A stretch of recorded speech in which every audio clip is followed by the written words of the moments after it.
Hello friends, ઉનાળામાં શાક રોટલી બનાવવાનો કે ખાવાનો મૂડ નથી તો બનાવો આ ક્રિસ્પી વેજ પુડલા. તો આ પુડલામાં આપણે શાકભાજીનો ઉપયોગ કરીશું, જેથી હેલ્ધી બનશે અને બનશે પણ ખૂબ જ ઓછા સમયમાં. તો આ પુડલા બનાવવા માટે મેં અહીંયા શાકભાજીનો ઉપયોગ કર્યો છે, જેમાં મેં લીધું છે આદું, ટમેટાં, ગાજર અને મરચું. તો હવે એને મેં અહીંયા ઝીણા સમારી લીધા છે. હવે એક બાઉલની અંદર શાકભાજી આપણે એડ કરી દઈએ. જેમાં લીધું છે મેં ગાજર. તો આમાં તમે તમારા મનપસંદ કોઈ પણ શાકભાજી એડ કરી શકો છો.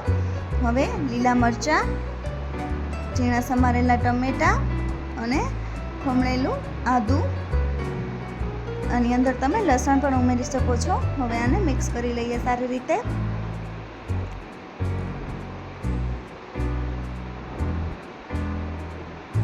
મિક્સ કર્યા બાદ હવે એની અંદર 2 કપ જેટલો ચણાનો લોટ ઉમેરી દઈએ.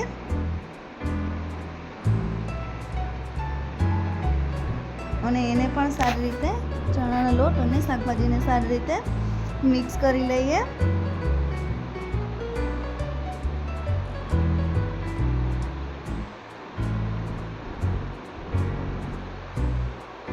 હવે એની અંદર લીલા ધાણા ઉમેરી દઈએ, ધાણા ભાજી. ત્યારબાદ થોડી હળદર પાવડર, સ્વાદ પ્રમાણે મીઠું અને લાલ મરચું પાવડર ઉમેરી દઈએ અને સારી રીતે મિક્સ કરી લઈએ બધા જ શાકભાજીને.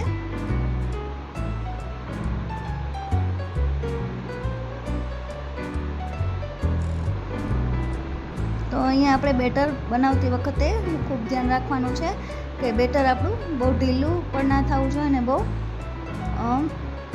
કઠણ પણ ના રહેવું જોઈએ. બેટર આપણે મીડિયમ બનાવવાનું છે. હવે એની અંદર 1 ચમચી મેં ચાટ મસાલો ઉમેરી દીધો છે. હવે ત્યારબાદ એની અંદર પાણી ઉમેરી દઈએ. પાણી આપણે એકી સાથે નથી ઉમેરવાનું, થોડું થોડું પાણી ઉમેરી દેવાનું છે. તો અહીંયા બેટર એકદમ સરસ તૈયાર થઈ ગયું છે. તમે જોઈ શકો છો બેટર મીડિયમ તૈયાર કરેલું છે. મેં બહુ ઘાટું પણ નથી રાખ્યું અને બહુ પતલું પણ નથી રાખ્યું. તો હવે અહીંયા મેં એક નોનસ્ટિક પેન લીધી છે. નોનસ્ટિક પેન ગરમ થઈ જાય ત્યારબાદ તેની ઉપર થોડું તેલ લગાવી દઈએ, જેથી આપણા પુડલા નીચે ચોટે નહીં. ચણાનો લોટ હોવાથી ચોટે પુડલા. આ રીતે પહેલાં તેલ લગાવવાથી પુડલા સરસ ઉથલશે. તો હવે પુડલાનું બેટર આપણે ઉમેરી દઈએ અને આ રીતે અંદરથી લઈને બહાર ચમચો ફેરવી અને આ રીતે સરસ ગોળ બનાવી લઈએ પુડલાને. તો હવે ઉપરની સાઈડ ડ્રાય થઈ જાય એકદમ સરસ, એટલે આપણે નીચેનો પુડલાની સાઈડ સરસ શેકાઈ ગઈ છે એમ સમજવું. તો હવે આને આપણે ફેરવી લઈએ.